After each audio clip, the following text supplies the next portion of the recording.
ආයිබෝවන් සිංහල විචාර අපගේ YouTube චැනලය සඳහා ඔබව සාදරයෙන් පිළිගන්නවා.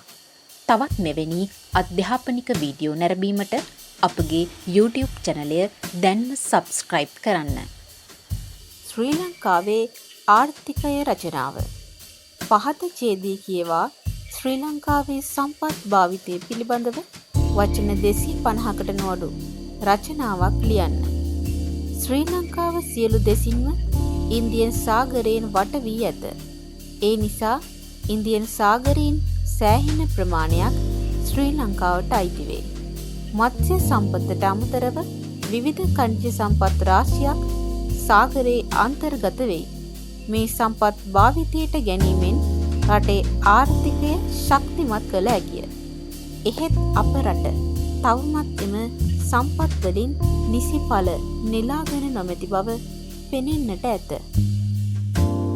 ශ්‍රී ලාංකිකයන් ලෙස සම්පත් ඵලදායීව යොදා ගනිමින් ශක්තිමත් ආර්ථිකයක් ගොඩනගා ගනිමු. ඉන්දියන් සාගරයේ මුතු ඇටයේ ලෙසින් නම් දරා ඇති මනරම් ශ්‍රී ලංකා දිවයින තුල පවත්නා බොහොමයක් සම්පත් වෙනත් රටවල් තුල දක්නට නොමැති තරම් දුර්ලභය. ඒ විතරක්ද මේ ශ්‍රී ලංකා දේශය දෙව්ලොවක් බඳු වූ දේශගුණය, ස්වභාවික වෘක්ෂලතාවන්, සිත්ද ගන්නා සුළු භූ විෂමතාවය, වනා ජලවාහන පද්ධතිය හා විශේෂයෙන්ම රට වට කර ඇති කිරි සයුර වැනි සියල්ලන්ගෙන්ම සපිරි පින්බිමකි. ගිනි කඳු පිපිරීම්, හිම වැටීම්, භූකම්පා වැනි අහිතකර තත්වයන් කිසිවක් නොමැති ලංකාව වැනි සුන්දර රටක ඉපදීමට තරම් අපද සසර පුරා කවදා හෝ මහා පුණ්‍ය කර්මයක් කළා විය යුතුය.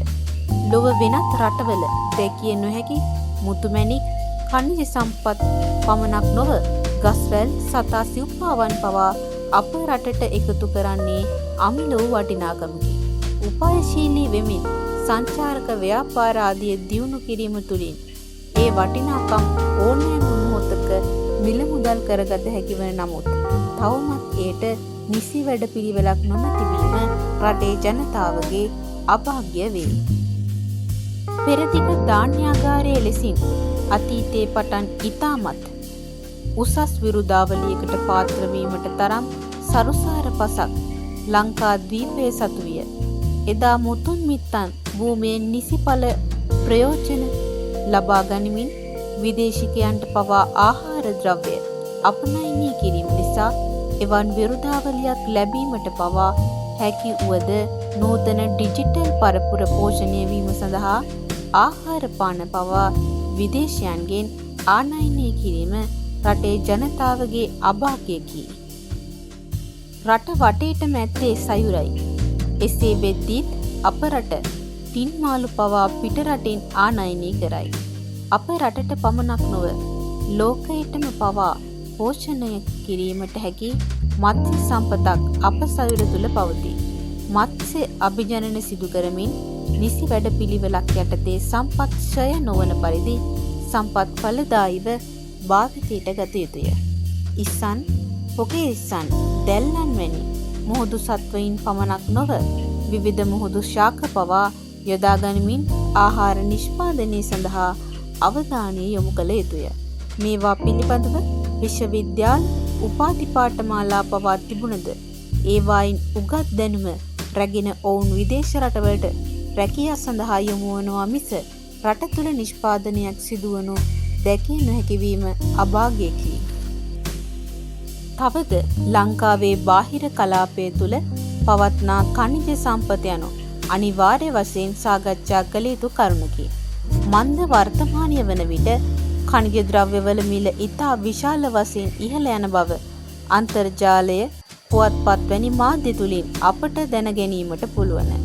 එහිදී මෙවැනි කාල සීමාවක් තුළ මෙම මැණික්, මිනිරන් හා වෙනත් ඛනිජ වර්ග තුලින් අපට විදේශ විනිමය බොහෝ වශයෙන් ලබාගත හැකි බව නොරහසක් ලෙස දක්වා සිටිනවා.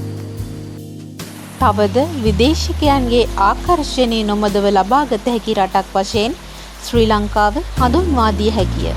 එබැවින් සාගරය හා ගොඩබිම් එකතු වන වෙරළාශ්‍රිත ප්‍රදේශ, එහි ජල ක්‍රීඩා, මත්ස්‍ය වෙළඳාම, සංචාරක කර්මාන්තය වැනි විදේශ විනිමය ඉපැයීමේ කාර්යයන් රැසක් සිදු කිරීම තුළින් අප රට තුළ පවත්නා ආර්ථික ගැටලු සඳහා විසඳුම් සොයනවා වෙනුවට අද අප කරමින් සිටිනුයේ මොනවාද?